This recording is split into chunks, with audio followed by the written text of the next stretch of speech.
Happy solstice, y'all. Today is the longest day of the year. Time seems to pause. The sun lingers overhead and everything leans into stillness. It is the perfect moment to ask, what do we do when we feel lost? In this episode of Our Mindful Nature, we follow the moss line once more. Not in search of movement, but as an invitation to pause. Sometimes wayfinding isn't about forging ahead. It's about stopping, waiting, bowing low and listening until something inside us gently points north. Today's meditation draws on nature's quiet wisdom, the hush of a mossy riverbank, the stillness of the forest, the patience of solstice sunlight at its peak. Together we'll learn to wait with grace, trusting that the next step will find us when it's time.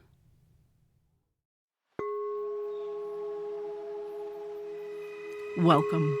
You are listening to Our Mindful Nature, a podcast helping healers and those searching for healing respond to anxiety, overwhelm, or depression with nature-inspired meditations for better mental health. I'm your host and meditation teacher, Meryl Arnett. This podcast is recorded from my live Monday night meditation class. If you would like to access today's meditation practice or nature soundscape as a standalone audio file for your daily use, please subscribe to my newsletter at merylarnett.com. All right, y'all, grab a cup of tea, pop in your headphones, and find a comfy seat.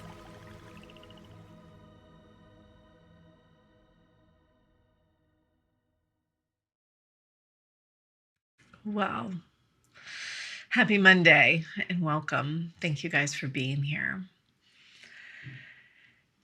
So we just had this class on wayfinding, right? On discovering the waypoints of summer to help us navigate turbulent times. And unrelated to that conversation, and yet entirely related, my daughter, who I was just talking about before class, who is 6, we were on our way to the mountains this weekend, and she was like, I would like to do the trail by myself. I would like to hike by myself, which is bold. I love it. I'm like, you're so bold. Yes, you want to go hike in the woods by yourself. And I was like, yeah, well, maybe not. Like, this is a big trail and it's not familiar to us. And, so I'm trying to explain why we might not hike that trail by ourselves at 6 years old for the first time. And she's pushing and pushing as she does. And I said, well, do you know what you would do if you got lost? Like, what would you do if you got lost? And she sort of stopped and looked at me and was like, I don't know. What do you do when you get lost? And I said, as I'm sure you guys have all heard the same lesson that we're all taught, is you stop and you stand still. You wait until somebody finds you. You don't keep going. And she was very upset by this instruction. Like, that did not sound like good advice to her. She wanted to keep going. She was like, well, what if I have to wait a long time? And I said, you might, depending on how lost you are, you might have to wait a long time. And that's part of why it's scary to be lost. We had this whole conversation. And then it was sort of sitting with me. I'm like, this is so interesting, because I was just talking about navigating, about the markers that we discover for ourselves to help us move through the world. And yet we didn't talk about stopping. We didn't talk about stillness. And I feel like it would be a huge miss to have a class or a series on wayfinding and not incorporate stillness as one of those navigation points. Because sometimes the only thing we can do is stop and wait and recalibrate before we move again, particularly when we're lost. I have this memory of, so there's a trail by my house that I walk a handful of times a week, right? It's like It's my trail. And I hike it, and there's a rock, and I sit on the rock and I do the meditation. I know the trail by heart. And in the fall, when the Juro spiders come out, it is a spidery trail. Like there are webs left and right, and it changes the way you walk, right? You have your pace, you're doing your thing. But when there are Juro spiders in the middle of that trail, you're walking a little bit slower than normal because you do not want to go face first into one of those 3D webs, right? And so I'm walking through this trail and I'm kind of like ducking under some of the webs and going a little slow and making sure there's not a spider dangling right in front of my face. And at one point, I hit this spot where there were multiple webs. And it was like an interesting choice moment, because either I was going to like basically get on hands and knees and crawl under to keep going because there was like a mid-level web, or I was going to turn around and not keep going. And I love spiders, but I do not want them on my body. So there's, thinking about like crawling that low under a web was a moment of choice. So I'm standing there in front of these two sort of 3D webs, trying to figure out which way do I go? And the words that landed very fully, almost as if they were said, they landed so fully in my mind in that moment, were stop, wait, bow low, and wait until you know which way to go. Bow low and wait until you know which way to go. And that was just seared into my mind as a phrase that I actually revisit quite a lot when I feel like I don't know. I don't know what the next step is. I don't know where to go or where to look. Do I turn around? Do I run? Do I sit still? What do I do? Wait. Bow low. Like, to me, that means stay humble. Don't assume you know everything yet. And wait until you know which way to go. So if you remember in our last class, 2 of the navigation points we talked about had to do with moss, right? The first one was that moss, most of the time, grows on the north side of trees. And the second one was tracing the moss line, right? So in wetlands, sometimes you'll see this moss line along a bank, and it tells you how high up the water tends to go, because moss, if it's continually flooded, it won't grow anymore, right? So it gives you a water line of where you're safe. So I had to laugh, because on Saturday in the mountains, we go to my favorite forest, which is this spruce fir forest in the Great Smoky Mountains. And it is dark and damp. And the moss is not on the north side of trees, and there is not a line of moss. The entire forest is moss. Everything. Like, it is a field of moss. There's moss there's nothing without moss on it. And I was having this little moment of like, this is so funny because there's no north side on these trees. It's like all 365 moss. And it's a perfect example of, I think I know where I'm going. I think I know how to find my way. But then I step into this new terrain and whoa, all the rules just got broken. Everything I thought I knew no longer appears to be true in this moment. Where do I go? What do I do? And the invitation for us in that moment is to lie down in the moss. It is so soft and squishy. It's awesome. So sit down, lie down, and be still. And in those moments, we wait until we know. And that knowing might be a seeing, a hearing, a feeling, or just like I said, the thought lands fully in your mind. But when you know, your body says, yes, this is the way. Take that next step. Because I heard the voice, or I felt the nudge on my shoulder. And we're so inclined to keep moving, just like my 6-year-old daughter, who's like, I don't want to stand still if I get lost. I want to keep going until I find you. And it's hard to wrap your head around how much more difficult that is, right? Because of course that's our natural inclination. It's all of our inclinations, like keep running until you find some familiar terrain. But it's not the way to be found. The way to be found is to be still and to wait until you know which way to go. And it's for each of us. This is our own individual work to figure out when I know. And what I might encourage you to do, if this feels tricky or gray, is to really start paying attention to when something is a yes for you, so that you learn what it feels like in your body. Even if it's like, do you want, Thai food for dinner or a hamburger for dinner? And you're like, oh, I want Thai food for dinner. And you like sit up a little bit and you maybe lean forward a little bit because you're like, that's what I want. I know I want it. And if you're like, man, I don't know what I want. I'm not in the mood for anything. Notice how that feels in your body.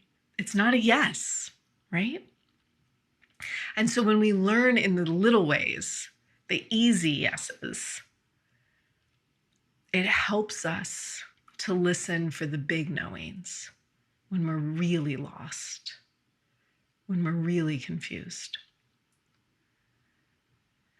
And so our practice today is really a practice of lying down in the moss, right? And this is what we do every practice. We practice being still, but how often does your mind not match your body? How often do we sit here physically still together and your mind is back replaying what's already happened today, or it's shooting forward into tomorrow and how you're going to deal with what comes next? And maybe it's even ping-ponging between the two, back and forth, back and forth, back and forth. And our practice is to go right now, so gently. You don't have to berate yourself because we all do it. Your mind is meant to do it, actually. But so gently, you're going to say, hey, right here, lay down in the moss and wait. And we'll practice listening. We'll practice waiting until we know. Yeah. So let's find a comfortable seat. Settle yourself in a way that feels supportive and safe to you. If you want to lay back against a chair or a cushion, feel free. We'll invite ourselves to drop down into the forest, right along a mossy bank. And here we take a moment to decide if we'd like to close our eyes or to take a soft gaze. And together as a group, we'll take a deep breath in. Exhale out a sigh.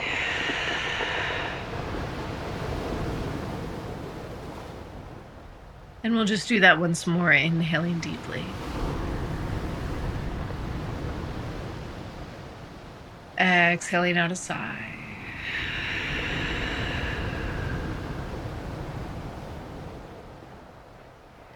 And allowing your breath just to flow.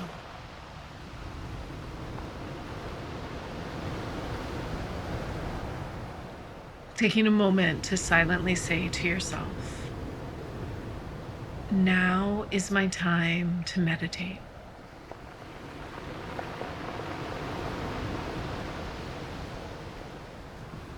Now is my time to meditate.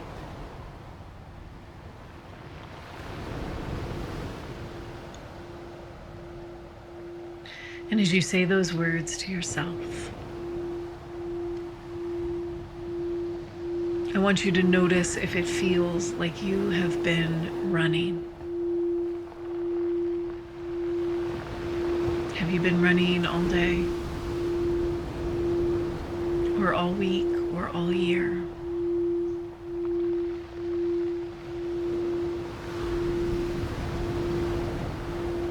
And if so, we use those words. Now is my time to meditate. As a reminder to stop.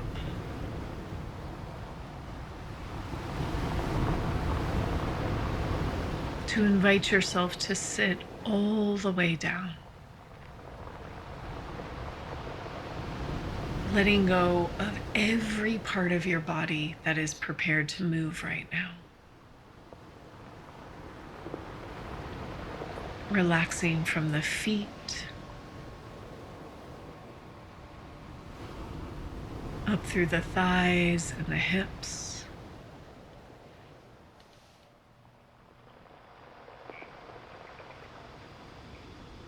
Letting go of any clenching in your belly or your chest.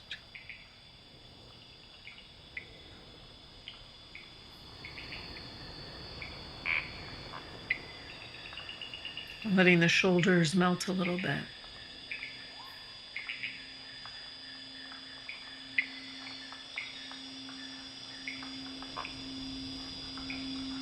Softening the hinge of the jaw.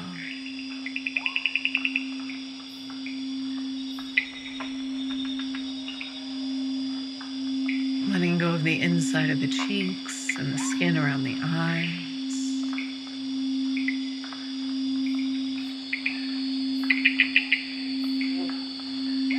Softening the skin across your forehead.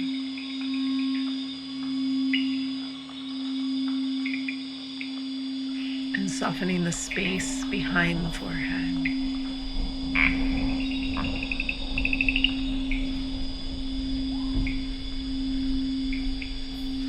And you might feel or imagine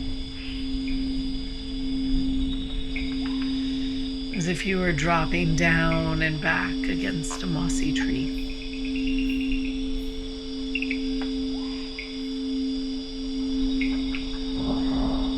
Letting your body be supported.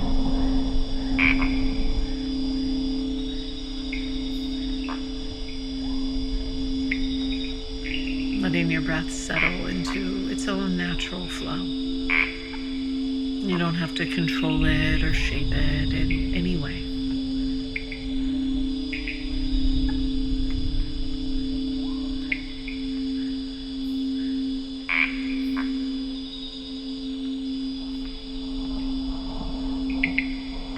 And despite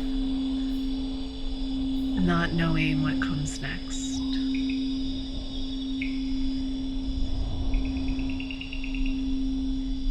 despite perhaps not knowing which way on the trail to walk,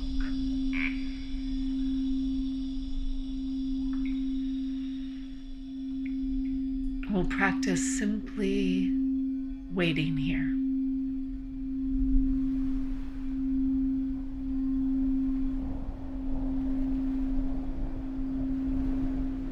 Maybe every breath that you get a little heavier against the ground.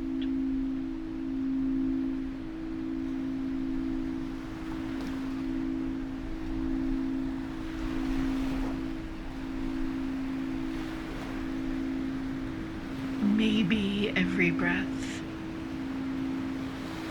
is a reminder to your mind just to stay here.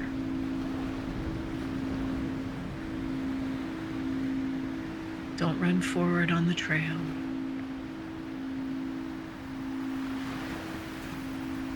Don't circle back either.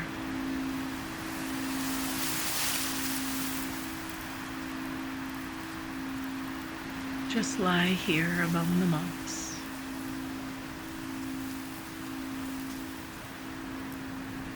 Breathing in.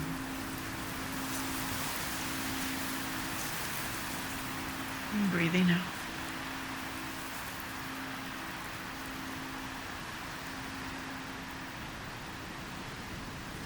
staying low, waiting until you know which way to go.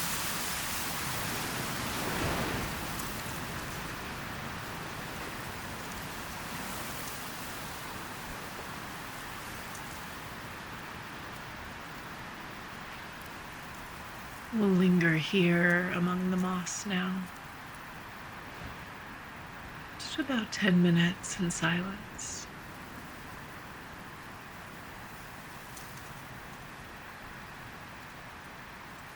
Breathing in and out.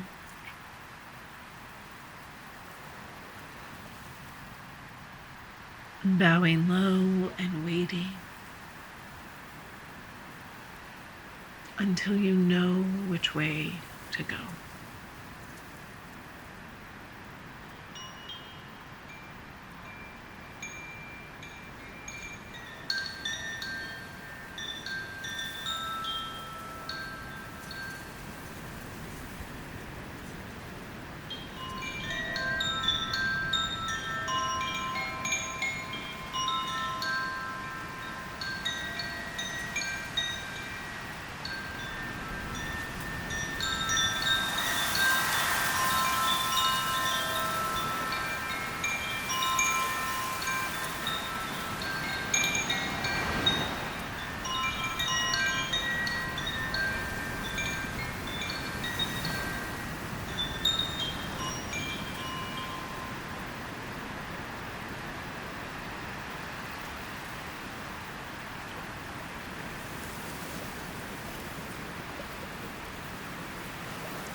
Feeling your breath here.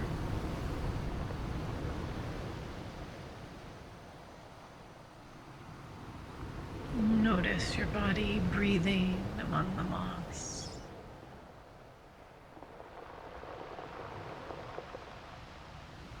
Notice the stillness with which you waited,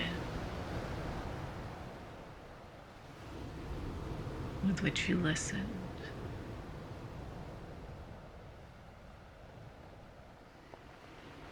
And without needing to get up and run,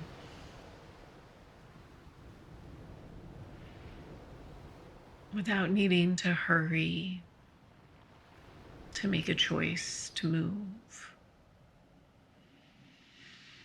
just notice how it feels to let your breath expand a bit,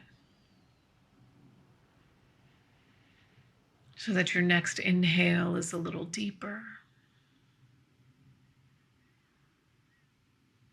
Your next exhale a little more complete. And then you might notice how it feels ever so gently to wiggle into your fingers and your toes, or to roll your shoulders.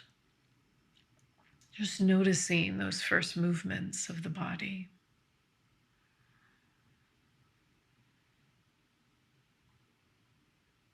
And when you feel ready,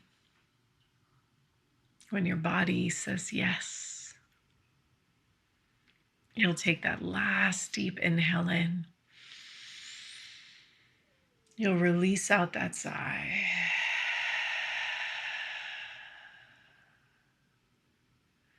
And you'll take all the time you need to let go of your practice, and to blink your eyes open once again.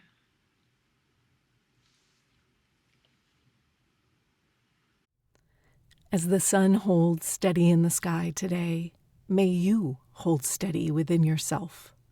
When the path ahead is unclear or tumultuous, let stillness be your guide.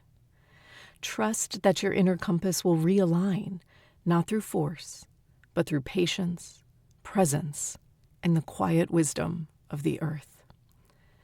Thank you guys for listening. Be sure to tune in next week for an all-new meditation and another discussion designed to support us as we navigate these challenging times.